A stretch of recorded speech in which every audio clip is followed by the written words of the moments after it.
25-year-old Gene Boone, a sheriff's deputy, went outside the sheriff's office to watch the parade. And then I heard a shot and began running across Houston Street and around the cement abutment. This is the Texas School Book Depository. The officer crawling into the building. The investigation focused on the Texas School Book Depository, which was swarming with police. We lined up along the east wall of the school book depository on the 6th floor and began to work our way across the 6th floor looking for anything that didn't belong there. Officer Luke Mooney, who was the deputy sheriff, also found what's been referred to as the sniper's nest over in the southeast corner of the building. I went over and looked at it and saw a couple of cases of books stacked up there by the window that looked like they could be used for a rifle rest, and also a partially eaten chicken meal. Between the rows of books was a crevice, and in that crevice I found the rifle that Oswald used in the assassination. The top row of books had been pushed across the crevice, over the top of the crevice, so as to conceal the crevice, and you couldn't see it from top. But I had a large battery-powered flashlight, and was looking over, under, and around everything we could see, and discovered the rifle. And when I did, I just said, "Here's the rifle," and then I protected the scene there. Lieutenant J.C. Day with the Dallas Police Department Crime Lab took the weapon from the crevice and photographed it. The weapon was handled by Officer Day and Captain Will Fritz, who was in charge of the investigation. That night, Boone got home around 10:30 to see his wife and 2 young sons. And gathered us all up.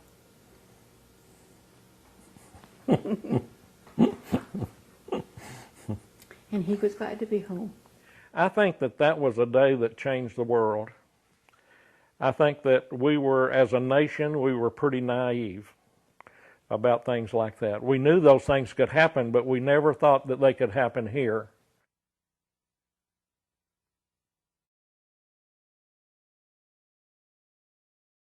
From the time he was arrested, Lee Harvey Oswald was paraded through the basement of Dallas Police Headquarters, rubbing elbows with reporters, cops, and anybody else who had access.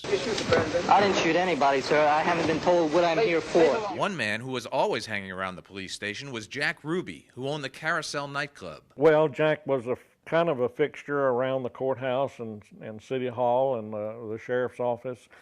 I think he really was, loved police work and police officers, but he could never be a police officer. Deputy Sheriff Gene Boone, the man who found Oswald's rifle on the 6th floor, knew Ruby. Before joining the sheriff's department, Boone sold advertising for the Dallas Times-Herald. I handled all the theater and nightclub advertising in Dallas. Jack was one of my clients. He was what we called a cash with copy advertiser, and he was always late with his advertisements. Charmaine, my wife, would be waiting to take me home a lot of times in the evening, and I'd be waiting for Jack to come in and place his ad. And so she knew him also, and that's what prompted the phone call for. She recognized him from that interactions that she had had. That phone call would come on Sunday, at the same time that much of the nation was watching the caisson carrying the president's body roll through the streets of Washington. There's an ominous symbol in Lee Harvey Oswald's murder weapon, as he is taken to the city jail basement where an armored car is to move him to a maximum security cell. Boone was waiting with the sheriff to receive the prisoner at the county jail. His wife, Charmaine, was watching television. He's been shot. He's been shot. Lee Oswald has been shot. All of a sudden I saw Jack shoot Oswald, and I knew it was Jack. I knew his hat, I knew his countenance, I knew his face. And so I had to tell Gene. I had to tell Gene what was going on, because he didn't know probably. I went in a door around by the switchboard, and the switchboard operator said, "You have a phone call." I went to the phone, and it was my wife, Charmaine. She said it looked like Jack Ruby shot Oswald. I've been watching this on TV. I said, "No, it couldn't be Jack." I told Sheriff Decker, I said, "Charmaine just called and said it looked like Jack Ruby shot Oswald on TV." He said the same thing. "No, it couldn't be Jack," but it was. Now, from another camera, the motion is slowed.